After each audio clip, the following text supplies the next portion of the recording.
Assalamualaikum warahmatullahi wabarakatuh. Halo, apa kabar teman-teman GoFarm? Salam peternak. Kali ini saya ingin berbagi cerita mengenai persiapan HPT kami yang sudah dimulai 1 bulan terakhir ini. HPT atau biasa disebut dengan hijau pakan ternak merupakan hal yang terpenting bagi sebuah peternakan, baik itu peternakan tradisional maupun peternakan modern. Ada 4 hal yang perlu diperhatikan dalam persiapan HPT. Yang pertama yaitu ketersediaan lahan. Banyak sekali teman-teman kita, khususnya peternak yang baru memulai, dengan keterbatasan lahan yang dia miliki, pada akhirnya mereka kedepannya akan kesulitan dengan pakan. Ada beberapa cara bagaimana kita bisa mendapatkan lahan. Mungkin bisa dengan cara kerjasama, atau kita sewa, atau kita manfaatkan lahan tidur yang memang bisa kita jadikan lahan yang produktif. Yang kedua, mengenai budidaya pakan itu sendiri. Bagi teman-teman mungkin budidaya pakan, khususnya rumput, itu sesuatu yang mudah. Bayangkan hanya dengan simpan di atas tanah stek bibit rumput, itu akan tumbuh. Tapi ada juga dari beberapa teman kita yang memang sudah mempersiapkan lahan dalam jangka panjang. Dia sudah memikirkan bagaimana menjaga kesuburan, bagaimana mempermudah ketika panen, bagaimana perawatan rumput. Walaupun kita tanam rumput, tetap harus dirawat, walaupun tidak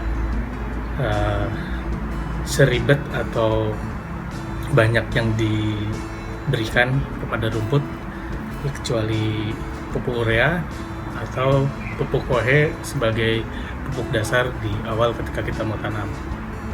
Yang ketiga, mengenai kecukupan gizi pakan itu sendiri.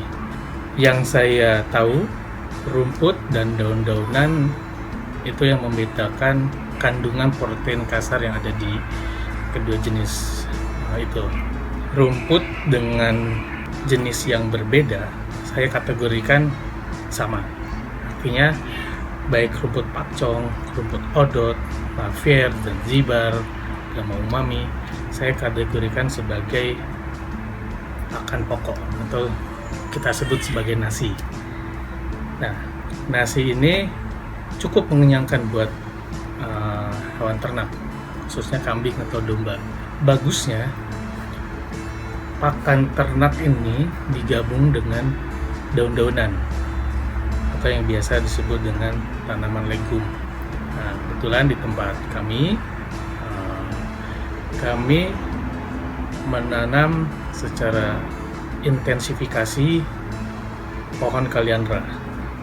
Selain kita perbanyak bibit yang ada dengan cara stek, kami memindahkan kaliandra yang tempat yang kurang terkena matahari, kita pindahkan ke lahan yang lebih terbuka. Ini akan jadi bagian cerita kami yang akan kami berikan kepada teman-teman GoFarm, apa saja yang kami lakukan. Lalu yang keempat yaitu gudang pakan atau bank pakan. Bank pakan selain tempat menyimpan juga sebagai tempat pengolahan pakan, misalkan membuat silase atau membuat fermentasi. Cukup bagus jika kita mencampurkan pakan ternak kita dengan kedua olahan pakan ini. Jadi buat teman-teman GoFarm, saya akan berbagi informasi mengenai budidaya tanaman HPT, mulai dari rumput sampai tanaman legum. Saya akan menceritakan atau saya akan melaporkan kepada teman-teman pertumbuhan dari budidaya kami, pengolahan pakan yang kami lakukan, semuanya akan kami share di video berikutnya. Untuk teman-teman GoFarm, tetap semangat untuk berternak. Tunggu video dari GoFarm selanjutnya. Assalamualaikum.